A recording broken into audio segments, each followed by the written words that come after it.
Even now, Henry is still overjoyed to pull the flying kipper. He loves racing the dawn across the island, watching the moonlight bounce off the ribbons of track before him until the warmth of the morning sun greets him at his journey's end. There is a brewery on Thomas's branch line. A steam lorry usually handles local deliveries, and the railway takes their wares further away. But one day, a new lorry appeared in the small yard.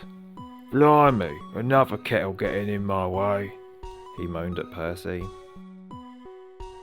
Edward smiled. "When I was young and red, I pulled express trains and went whizzing here and there, but now I'm very happy on my quiet little branch line." Bloomer and Edward were alone in the shed. "Back before Sir Tom hit found me on that shed, I was painted red. Or was it black? Maybe it was green. My memory isn't what it once was, young one." "Oh dear," called Pip from behind. "I hope the Fat Controller doesn't think we're dilly-dallying." "I'm sure he knows the repairs are delaying us," comforted Emma. "Only a few miles left at half speed, Poppet." Doc likes taking Toad out with him when he pulls goods trains. "It's almost like being back on the Great Western," he calls back. "Quite right, Mr. Duck," comes the voice from behind. Now then, number 16, I don't want any of your nonsense today." "Me, sir? Never, sir," said 16 cheekily.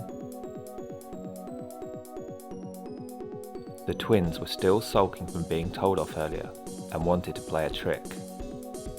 "I say, Ben, did James want us to arrange the boat train coaches by the dock? Or in the goods yard?" "Do you know what, Bill? He didn't actually say. Maybe we should move them to the yard." Barry was concentrating hard when he stopped at the junction for water. "How's your first day going?" tooted Daisy as she trundled in. "So far, so good," Barry whistled back.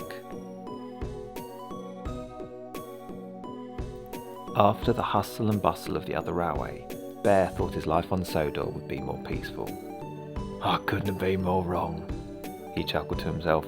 "There's always some mischief going on here." The scream of the engine brakes echoed throughout the valley, but the heavy train forced the twins on. Disaster lay ahead where a lorry had broken down on the crossing. The violent collision threw Douglas from the rails into a ditch, while Donald rested uneasily atop a groaning truck some way behind.